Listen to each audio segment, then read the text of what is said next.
parish orphans and retrogrades. Timothy Gordon here with a Rules for Retrogrades episode from the Freedom Elite, my RV. And there's lots of important religious news for Catholics that hasn't been covered much this week. And it's all happening at about the same time, at about the same rate. And I'm going to cover some of these stories for you really quickly. The number one story, just in time for the former Cardinal McCarrick's 2-year anniversary from the date of his report, which was yesterday, is he's now in trouble as the head of a pedo ring in the New Jersey areas, Metuchen Diocese and Newark. And we're going to talk about that some because it's really fascinating. Everybody has sat there and put two and two together. This is a pedo case. We call it sex abuse in the church because some of the seminarians were older than 18. But with all the things that are happening, particularly on the East Coast in Washington, D.C., with power elites and pedophilia, people are thinking about this and have been for the last 2 years since the Summer of Shame. Isn't Cardinal McCarrick, if he's part of some sex ring, doesn't this sync up with some of the other news we've seen? The incredible Epstein cases and things like that. So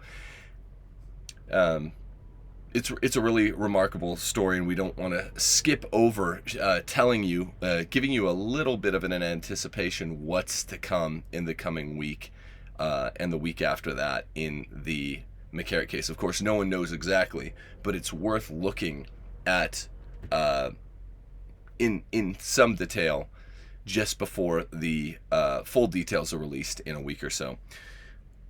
Also, just yesterday, Calvary Chapel, Dayton Valley, a SCOTUS case, a Supreme Court case, which came out 5-4 for the liberals with, again, Justice Roberts, Chief Justice Roberts, siding with the liberals. Thank you very much, George W. Bush, on the important issue of the corona hoax virus, keeping people out of churches in Nevada. Basically, if you want to go to a movie at a movie theater that shows 10 films on 10 screens in the complex, the max in Nevada is 500. 500 people can go, a pretty normal operating size for a business like a movie theater. And guess how many it is, on the other hand, if you want to go instead to church on Sunday. You can't have more than 50 people in the building. And they're not formally, if I'm being platonic, but materially, they are similar actions. Materially, they're similar. And so this should be really striking that, and it makes it really stark, the writing on the wall, that we have a 5-4 decision by the Supreme Court, which disfavors religious freedom in this country and favors a movie theater, or the main things are casinos in the Las Vegas area. What we need is a 14th Amendment, a serious 14th Amendment challenge. We've probably seen where Roberts will be on this, but we need a due process 14th Amendment challenge by the states to say, look, if the states aren't going to be okay here, what the Civil War stands for is the proposition that the federal government can come in and force the states to act or not to act in certain ways. Generally speaking, don't favor that as a principle of states' rights and subsidiarity, but we've already got the worst of it with the 14th Amendment, so let's have it with regard to SCOTUS. Now, I'm not going to go into the legal theory which was found yesterday, but because I just want to touch on each of these things aside from the McCarrick case. But that is a real breach of our religious liberties, and we really need to let our voices be heard. We are going back to church. And Roberts, another knife in the back, doesn't even count as in the back at this point because of all of his treacheries. We know what to expect from Justice John Roberts. Unbelievable stuff that he keeps perpetrating on the American people from the court. There is, before we get to McCarrick, really quickly, the Germany's Catholic Bishops Association divided, allegedly, over the Vatican instruction on parishes. There's a document released on July 20th by the Congregation for the Clergy, which urges parishes worldwide to become centers of evangelization, emphasizing that according to canon law, only priests can direct the pastoral care of parishes. This is important because the German bishops are mad that they are being disallowed from going forth with the program of synodality. On Rules for Retrogrades, you know that just means destroying the role for priests and bishops in the church and just turning it into the Protestant congregations. That's what they want to do. Have, laity-led masses, laity distributed Eucharist, laity-led confession, if they can swing it.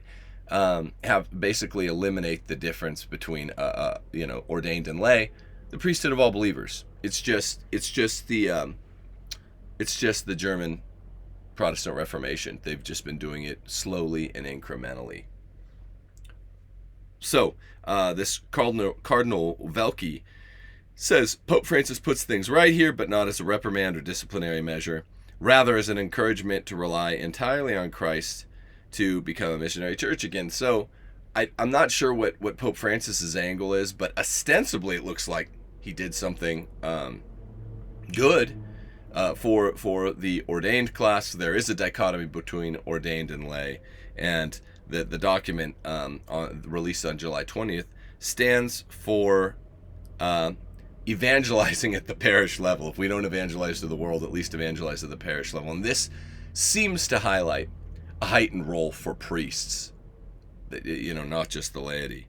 Bishop Franz Joseph Bode of Osnabrück, he is vice president of the German Bishops' Conference, and he describes the instruction as a strong brake on the motivation and appreciation of the services of lay people. He also says the pastoral conversion of the parish community in the service of the evangelizing mission of the church indicates a conversion back to clericalization, back to clericalization, which is hilarious because they think that a priest doing anything that a layman can't do is clericalism. I think that's the term he used, and we're translating from the German, which is not. I mean, they're just open about the fact that they don't want any distinction between ordained and lay. So, I mean, the kind of gloves are off, and no more distinctions for ordained and lay. And for the moment, the Vatican seems to have sided with the Catholic model rather than the Protestant model, that there should be some distinction between ordained and lay. Now, it should be much more robust than Francis thinks. So this guy, Bode, defends the introduction of new leadership models in his diocese. This just means priesthood of all believers, Martin Luther. No real priests, which expressly entail oversight of parishes by lay people. That's a pastor's job, not a lay person's job. And this is all obvious, so I'm not going to spend long on it. Bode notes that instruction put out by the Vatican on July 20th says that this is was permissible only on a temporary emergency basis, the leading by the layman. He adds, I am of the opinion that this need will exist permanently in many places in our country. And he's defending here the German church's so-called synodal way, which allows essentially this Protestantization of the elimination of the distinction between ordained and lay, bringing together lay people and bishops to discuss four main topics, and then I'm going to switch topics myself. The way power is exercised in the church, number one. Sexual morality, number two. What's there to discuss? Lay people are going to ask for more latitude for sexual behaviors. No, the teaching of the church is timeless. But if they can dialogue with liberal German bishops, they're going to be able to change it in the German church. Three, the priesthood, and four, the role of women. This makes our synodal way in Germany all the more necessary, since it is precisely these ecclesiological questions that are at stake. Yeah, I'll bet that's what you think, man. What, I get it. I get that that's the whole point of the synodal way, is to be able to change things if you are the liberal, theologically liberal laity. But for now, yeah, I hesitate to say this. I wouldn't bet the farm that it will stand up, but Pope Francis is siding against his good friends in Germany. So credit where it's due, I guess. That's a kind of interesting story that shows what's going on in the church. I mean, it's a heck of a thing, really, that this could even be considered permissible for a short while. That the German church could have outright Martin Luther, priesthood of all believers, and they're basically getting away with it. Now to Cardinal McCarrick, because this is the real story. There's a new lawsuit claiming that McCarrick heads this abusive sex ring. It names the alleged procurer for the sex ring, and we'll get to that in a second. The lawsuit alleges McCarrick's sexual abuse of this particular plaintiff began in about 1982, roughly lasted till 1983. John Doe was 14 to 16 years old at the time of the abuses. This seems to be the ordinary starting age for abuse, if not a little younger, 14. This is the ephebophilia that runs rampant in the homosexual culture in the church and other places as well. Doe's lawsuit claims that he was first abused by a parish priest, then later groomed and sexually abused by the principal of a Christian Brothers school, who I believe was a religious. The principal then allegedly arranged for him to be abused by McCarrick. So this makes it a trafficking operation, a sex ring. When you hear this term, people think trafficking, which enables a whole lot of other legal measures to be opened up against the bad guys in when it's trafficking rather than just when it's a conspiracy, particularly if it's interstate conspiracy. Jeff Anderson, who you might know, characterizes the McCarrick, the guy who really goes after a lot of these abusers, probably has some anti-Catholic bias, but which is whatever, take it or leave it. Anti-Catholic bias in this case can be useful, as it can in lots of the sexual abuses stuff. He characterizes McCarrick as leading a sex ring, which seems like a fair characterization. And I was waiting for this case to drop, not knowing it existed long before, because it seems like pretty directly what McCarrick is up to. He's a pedo, and now he's going to have to pay the price for leading a sex ring. He claims papal power, according to Jeff Anderson, is to blame. This includes Pope Francis, but you see, he's not just limiting it to the guilty parties that the Pope that's in charge at the time, with some of the anti-Catholicism. Anderson cites unproven claims unproven but maybe circumstantially strong claims cited by Archbishop Vigano, who I as everyone here knows, I think those claims have the highest credibility, and lots of them have been substantiated. McCarrick's civil attorney is named Barry Coburn. These are the bare bones facts to look out for as this story develops. He declines to comment, naturally. The Newark Archdiocese told CNA it would be inappropriate to comment on matters in litigation. Well, stone the crows. Happily, they care about what's appropriate and inappropriate in the circumstances. Father Anthony Nardino of St. Francis Xavier Church was allegedly engaged in sexual contact with the same plaintiff, in 1978 when he was just 11, according to the lawsuit. Anderson says this set up Doe for grooming, psychological abuse, which leads to grooming, and continued sexual abuse by the high school principal, Brother Andrew Hewitt of the Christian Brothers, who died in 2002. So this guy's long gone. Anderson, of course, is the plaintiff's attorney, characterizes Hewitt as the procurer, the principal here, Brother Hewitt, as the procurer for McCarrick, and notes that the Christian brothers have listed the former principal as credibly accused of abuse in another case, right? So even though he's been dead since 2002, he's credibly accused in another case. I hope I hope you understand what that does to the odds of a guilty finding, real abuse, real molestation. It just spikes them, okay, precipitously when there's proven abuse in another case. So that it's just the odds go through the roof when you have kind of matching fact patterns, because perps, as they're called on crime shows and among lawyers, they tend to repeat their calling card fact pattern. They tend to have similar preferences for vice and things like that. So it just makes the fact that this had happened before, or at least credibly, or there are credible accusations before, makes it likely that this is credible. And come on, it's the McCarrick case. Anything is credible. According to the victim, Hewitt introduces him to McCarrick, which is awful. Hewitt says McCarrick was someone who could help Doe pay for school tuition. I guess he was, again, like a lot of these kids, I'm guessing he was from a family of limited means. Listen to me, these are the people, the kids, that tend to get the attention from priests. They know, hey, if you have really doting, scrupulous parents, you're not going to be able to go on a weekend retreat to the, molestation, the gay molestation beach house. No, I mean, there aren't 11 minutes in my day where I don't know where my 9-year-old is.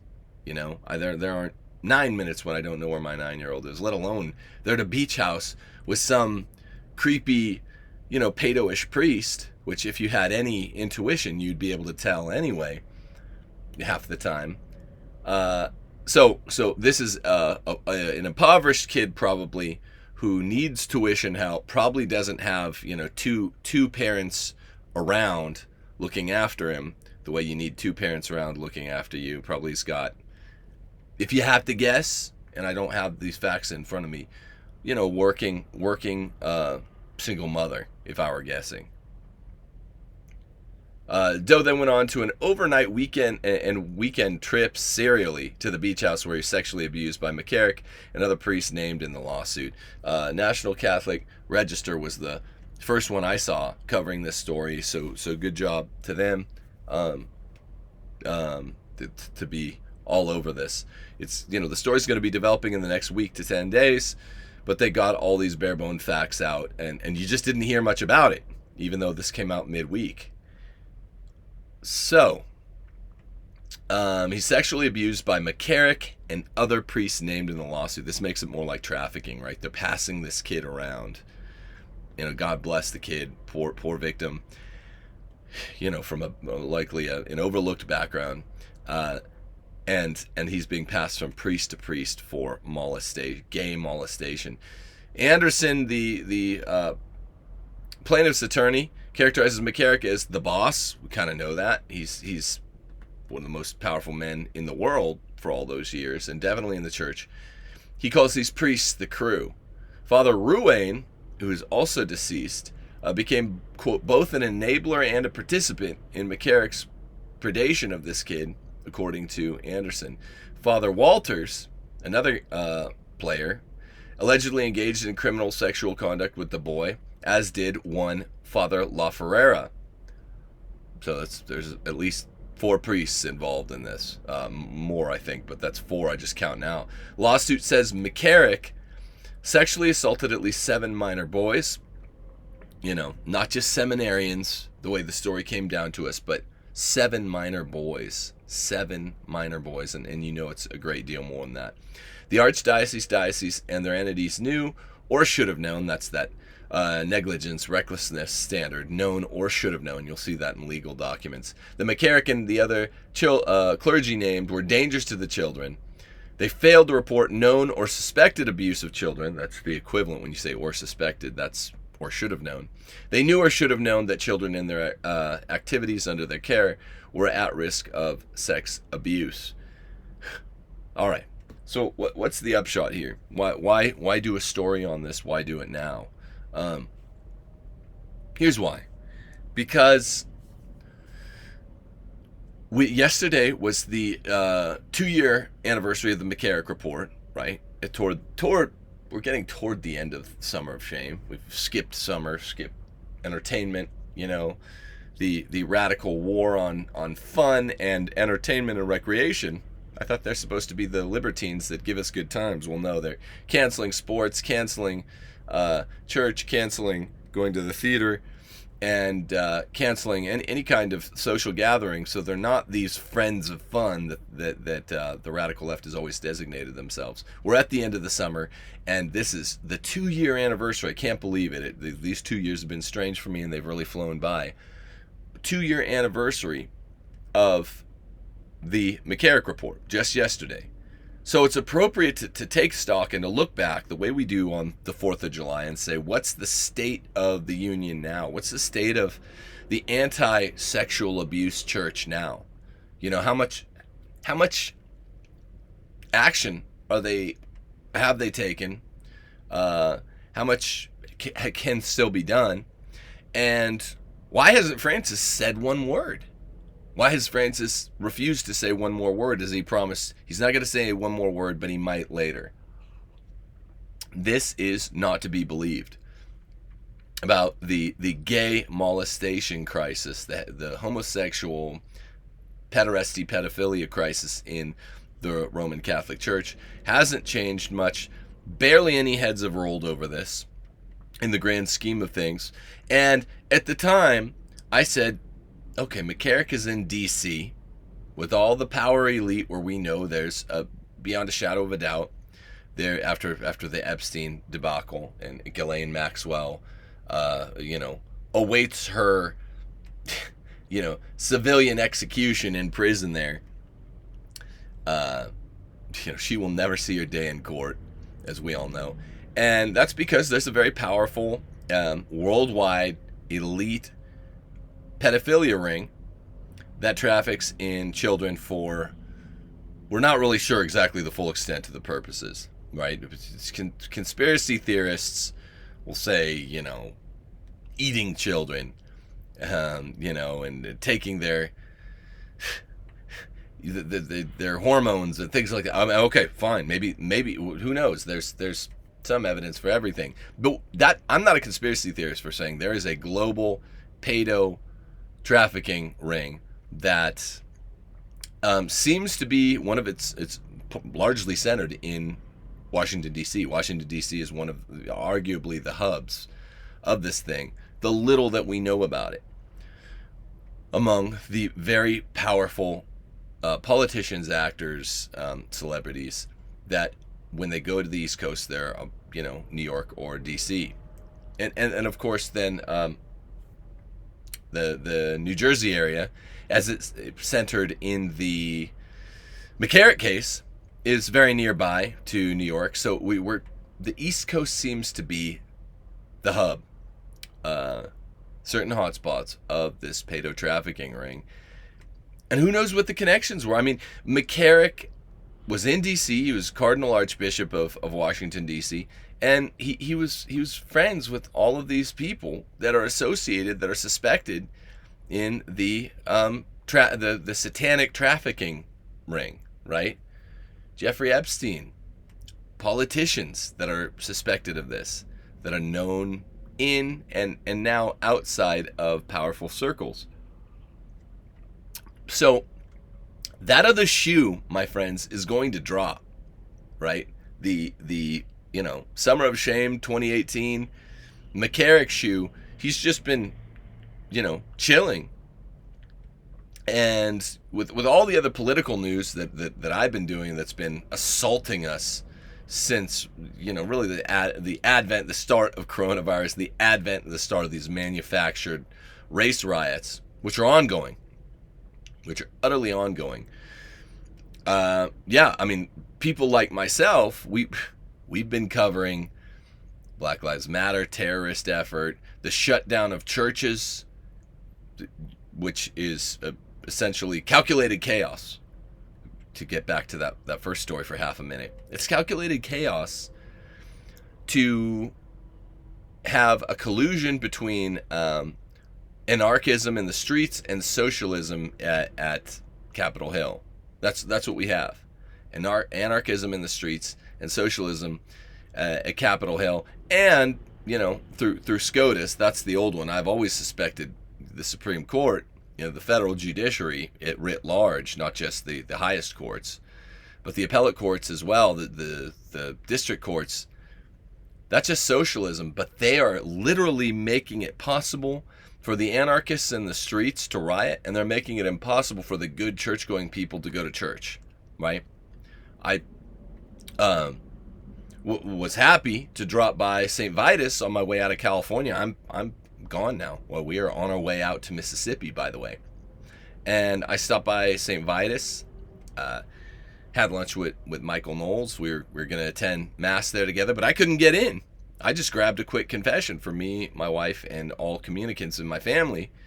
But we couldn't get into church because of the rigorous enforcement of the low maximums on church attendance. And this is what that case, the Calvary Chapel case, was all about. That was just decided yesterday on the 2-year anniversary of the McCarrick report, that in Nevada it was okay to discriminate against religious gatherings, church, and even though casinos and movie theaters can be open to the tune of 500 people in a relatively small theater, 10, not that small, a medium-sized theater, 500 people are allowed in. Huge church, no matter what the size, it was distinguished in the case, no matter what the size of the church is, you can only have 50 people in a church. This is outrageous, right? And it's nothing short of calculated chaos. So remember this term. It means a kind of orderly command economy, socialism, whatever. The stuff is being calculated at, by the legislators and by the lobbyists. I think Soros. But in the streets, it's anarchism. And that's why you see protests still every night in certain of these cities. Portland is on fire.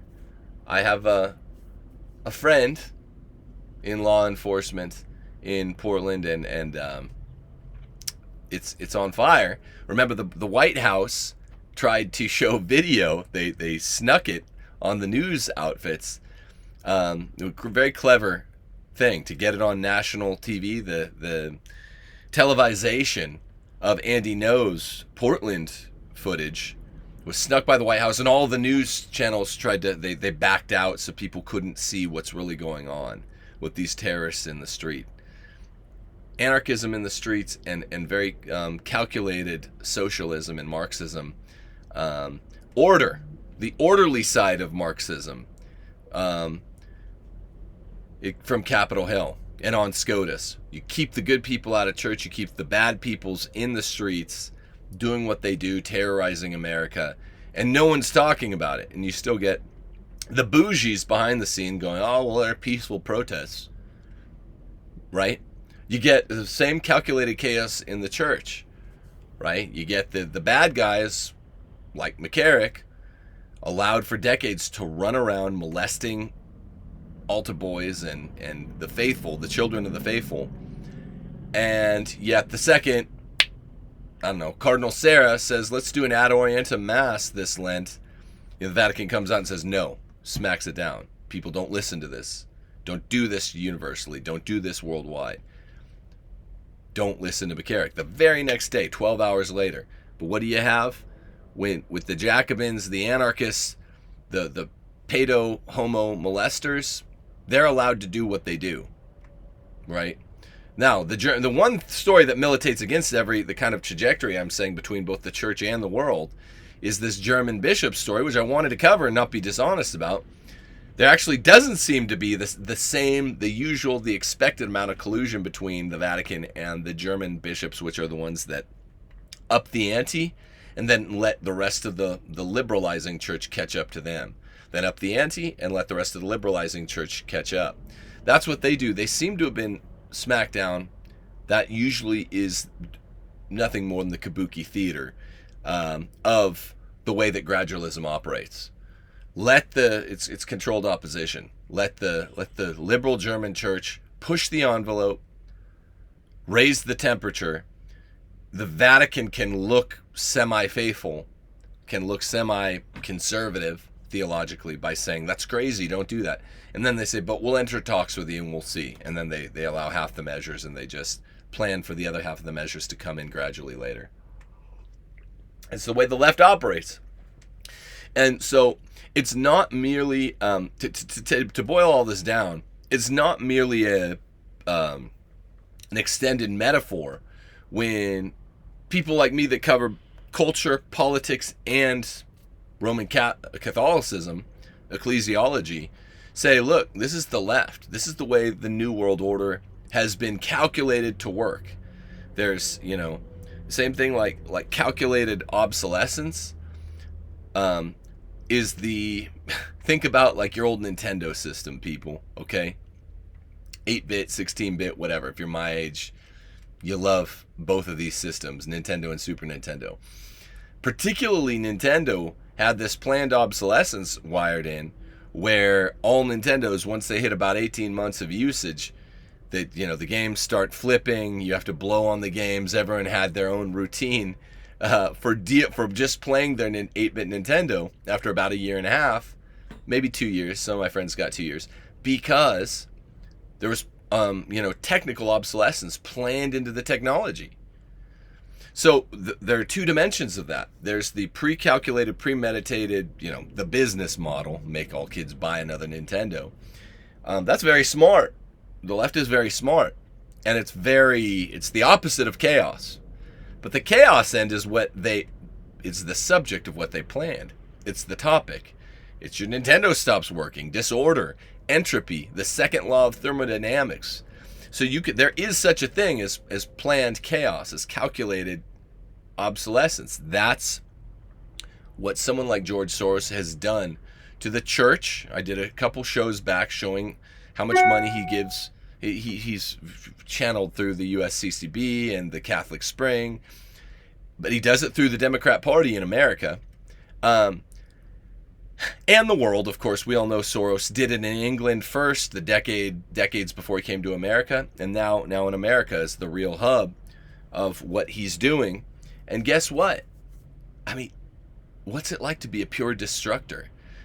Planned obsolescence. You use your wealth, which can be used to build so much up and help the world, help the church, or it can be taken the other way, or it can be kind of just selfishly used. That's sort of neutral. It's not morally neutral, but it's teleologically neutral in terms of the fate of the world.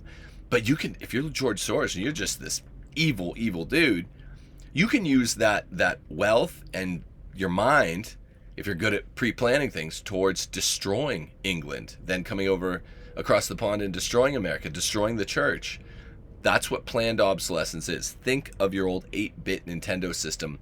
That's everything that you see in the streets with BLM, the terror organization, the anti-Christian organization. That's what you see with COVID-19. Planned, right? Planned. Remember the meeting that was held before the first case of coronavirus in October. What was it? October 27th, 2019. Not one known case of coronavirus. Bill and Melinda Gates Foundation held this thing talking about the coronavirus playbook, and they followed it to the T. Planned chaos, planned entropy. Entropy is the opposite of planning. Obsolescence is the opposite of calculation. Calculation and chaos are not a Hegelian here, but they're these Hegelian opposites, but they go together. But the New World Order, I think the satanic evil people that are really running things, they use calculated chaos in the church and in the world. That's even what's behind the German bishops, right? It's controlled opposition. Pretend they're the chaotic ones. Pretend that the Vatican is tamping down on them with control, magisterial control that stands for order, but really, they're just they're making a show of it, so that the chaos will ultimately reign in, will ultimately win out, but surgically, right? Only in certain areas. This is how the global left operates. This is why it's important to do politics, culture, religion all together. And of course, the tip of the spear, the most important one is, Roman, the one true faith, Roman Catholic religion. What they're doing to the church tells you a great deal about what they've already done. They've been effective doing to the world. So that's it. So, I mean, look out for the McCarrick stuff. Keep your ears tuned. Keep your eyes to your weather eyes to the sky for coverage on the trafficking, the pedo ring, particularly around New Jersey and Washington, D.C. I don't think this is a coincidence. I think we're going to see more connections happening to other notable cases outside the church, but we don't know. It's a guess. Let's keep attuned to this story. Let's keep pressure on Pope Francis to say one word about his knowledge, about the fact that it's basically the circumstantial evidence points to the fact that he released McCarrick back into the world, back into parishes to have free reign to as many young altar boys and seminarians as he wanted. It's a good time to take stock. Yesterday was the 2-year anniversary. Yesterday was also the date of the SCOTUS case where Robert stabbed us in the back again. And it's very clear that the federal judiciary is not going to help states the way they did, states to be more moral than their individual governors is what I mean by help them. The way that has been the model since the end of the Civil War. It's what the 14th Amendment stands for, is the idea that when state governments won't do the moral thing, and I'm a big subsidiarity guy, so I have objections to this in lots of places, but that's how the country's operated since the end of the Civil War. When the states are discriminating through their governors against religious people, why not have the courts step in? Well, 5-4 decision, we're not going to do that. Keep your eyes open for calculated chaos, people.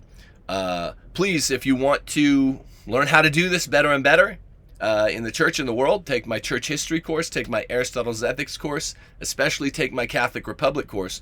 We're almost full on the first 2 classes. There are plenty of spaces left for Catholic Republic. Go to timothyjgordon.com and hit enroll. If you want to donate to me as I roll into my new state, Mississippi, hit the donate button on timothyjgordon.com.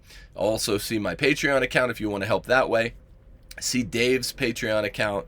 We're going to get back to doing videos. Both of us have had an eventful summer moving around and whatnot. He's at Church Militant, helping those guys do good. I will be at a Church Militant conference on August 7th. I'll be reunited with my bro. We're going to be giving a couple talks. We'll give one together. We'll be with our good family friend, Michael Voris, and it's going to be a good time. So everyone, if you can get to Detroit on August 7th and 8th, I will be there. Voris will be there. Dave will be there. I think I'm not sure if Christine Niles will be there. It's going to be a good time. Also hit subscribe, hit like. Man, this is a lot. From the Freedom Elite here, thank you guys for tuning in today, and keep your eyes out for developments of this McCarrick story. I guarantee they break within 7, 8, 9 days. Peace. Retrogrades. God bless us. Say a daily rosary. God bless you. Bye.